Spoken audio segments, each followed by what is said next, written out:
Өвөрхангай аймгийн Хар хорин сумын Торгоны замын нууц жуулчны базад Чингис хаан үндэсний музей, Төмөн амгалан тасар компани хамтран монголчууд ба Торгоны зам тусгай үзэсгэлэнг орон нутагт анхудаа дэлгэлээ.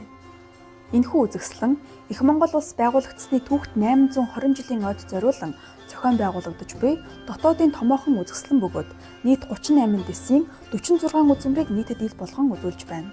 Баян дэлхийд Монголын их амар амгалан Пакс Монголикаг тогтоож байсан Монголын 90 үе гэгдэх 13-аас 14-р зууны үед Ази Европыг холбосон худалдааны коридор болох Торгоны зам дагуух соёлын их солилцоо, худалдаа, эдийн засаг, бичиг соёлын өвийг энэхүү үзэсгэлэнээр дамжуулан мэдхийг хүсвэл та Торгоны замын базаар заавал барьж түр саатан оюун мэлмийгээ баясгаарай.